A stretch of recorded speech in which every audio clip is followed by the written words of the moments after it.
ప్రముఖ సినీ నటుడు రవితేజ ఇంట్లో విషాదం చోటు చేసుకుంది. అయితే ఆయన తండ్రి రాజ్ గోపాల్ గారు చనిపోయారు. అయితే మంగళవారం రాత్రి ఆయన కన్ను మూశారు. ఇక రవితేజ గారి నాన్నగారికి 90 సంవత్సరాలు. ఆ నాన్నగారి పేరు రాజ్ గోపాల్ అయితే వాళ్ళ అమ్మగారి పేరు రాజ్యలక్ష్మి. అయితే అమ్మగారు చాలా ఎక్కువగా ఆహ్, విలపిస్తున్నారని చెప్పొచ్చు. ఎందుకంటే తన భర్త చనిపోవడం తనకి ఏమాత్రమూ అది భరించలేని విషయం. అయితే రవితేజ గారి జీవితంలో చాలా రకాల ఇన్సిడెంట్స్ చోటు చేసుకున్నాయి.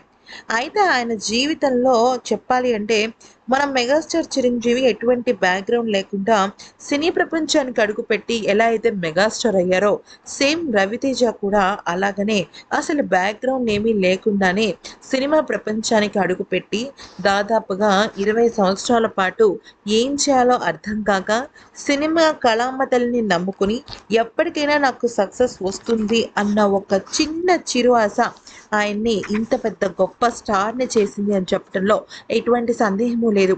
ఎందుకనంటే బీఏ చదువుతున్న సమయంలోనే తను కాలేజ్‌ని వదిలేసి అక్కడి నుంచి చెన్నైకి వచ్చి సినిమా ప్రయత్నాలు చేస్తూ ఉండడం జరిగింది. అప్పుడే ఆయనకు పెద్ద పెద్ద స్టార్ డైరెక్టర్లు అంటే అప్పటికి స్టార్ డైరెక్టర్లు కాదు. కానీ ఇప్పుడు వాళ్ళు స్టార్ డైరెక్టర్లు. దానిలో వైవీఎస్ చౌదరి, గుణశేఖర్, పూరి జగన్నాథ్ ఇలాగా ఒకళ్ళ తర్వాత ఒకళ్ళు.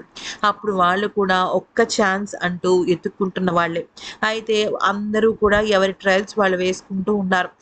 ఇక ఒకానొక దశలో కృష్ణవంశీ, పూరి జగన్నాథ్ వీళ్ళు పరిచయమైనప్పటికీ కూడా రవితేజని సినిమాల్లోకైతే వెంటనే ఆహ్వానించలేదు.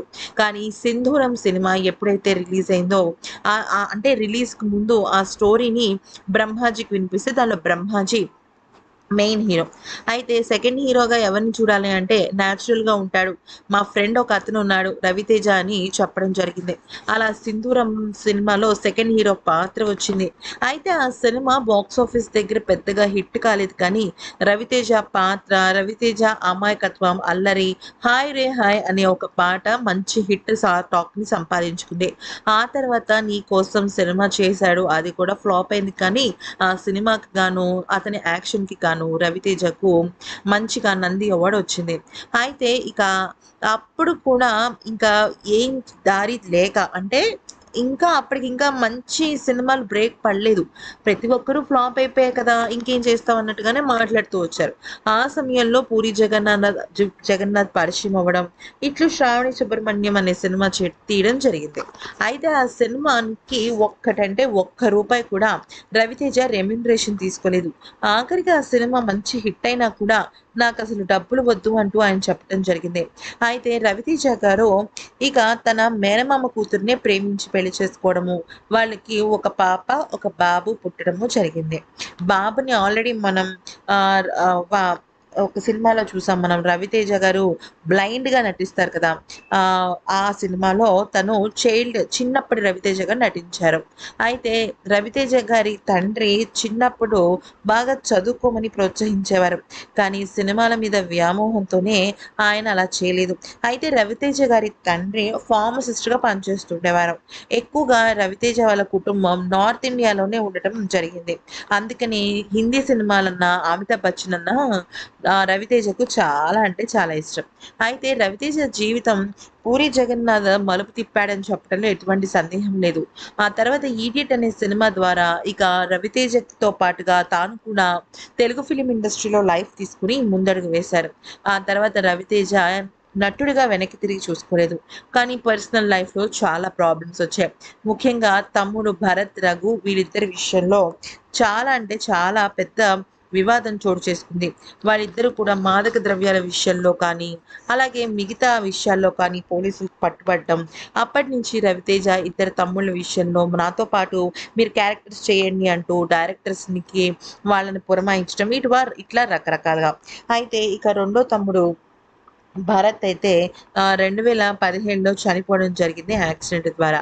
ఆ సమయంలో రవితేజ కుటుంబం నుంచి ఎవరు కూడా తనని ఆఖరి చూపు చూడలేదు కానీ, రెండో తమ్ముడు రఘు మాత్రం ఇక మహాప్రస్థానానికి తన అన్నయ్యని రెండో అన్నయ్యని తీసుకువెళ్ళి కార్యక్రమాలు పూర్తి చేశాడు. ఆ సమయంలో అప్పట్లో రవితేజ మీద చాలా అంటే చాలా ఎక్కువగా విమర్శలొచ్చాయి.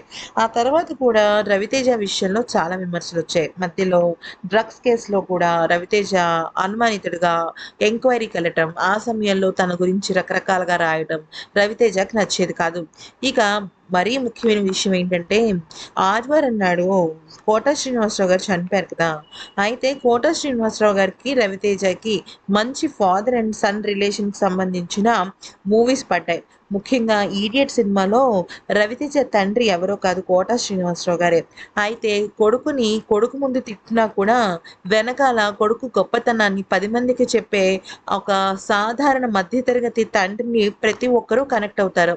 ఆ సినిమా తలుచుకుంటూ రవితేజ మొన్న సండే చాలా ఎమోషనల్ అయిపోయాడు. నేను నా తండ్రి తర్వాత అంత గొప్పగా ఇన్వాల్వ్ అయ్యి చేసిన పాత్ర కోట గారితోనే. ఆయన గొప్పతనం గురించి ఎంత చెప్పినా తక్కువే అంటూ చెప్పడం జరిగింది. అయితే కట్ చేస్తే సినిమాల్లో ఆయన తండ్రిగా భావించే 'కోట' గారు చనిపోవడం ఎంత బాధను మిగిల్చిందో, నిజ జీవితంలో ఆయన కన్న తండ్రి చనిపోవడం కూడా తనకు అంతకన్నా రెట్టింపు బాధను మిగిలించింది. ఒక మాటలో చెప్పాలి అంటే ఇది దెబ్బ మీద దెబ్బనే చెప్పుకోవాలి.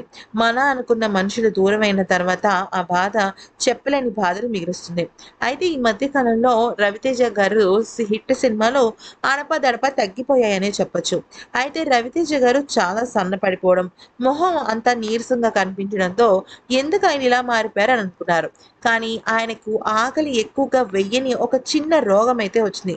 రోగం అనడం కన్నా కూడా అది ఒక రకంగా చెప్పాలి అంటే అనారోగ్య సమస్య అని చెప్పొచ్చు. అయితే ఇక ఆ అనారోగ్య సమస్యకు సంబంధించి ఆయన చాలా ఎక్కువగా ఇబ్బంది పడ్డారు. అయితే ఆకలి వేయకపోయినా ఎలా తినాలి అనే విషయం పైన ఆయన చాలా సందర్భాల్లో వైద్యుల్ని సంప్రదించారు. అయితే క్రమక్రమంగా ఆయన ఆ ఒక్క అనారోగ్య సమస్య నుంచి బయటపడ్డారు. మొత్తానికైతే ఆయన కుదుట పడుతున్నారు. ఆయన కొడుకుని కూడా సినిమా ప్రపంచంలోకి తీసుకొస్తారనుకునే లోపు తండ్రి మరణం ఆ కుటుంబాన్ని కొద్దిగా కలచివేసింది. ఎందుకంటే ఇంటికి పెద్ద దిక్కు చనిపోతే ఎవ్వరికైనా బాధగానే ఉంటుంది కదా మరి.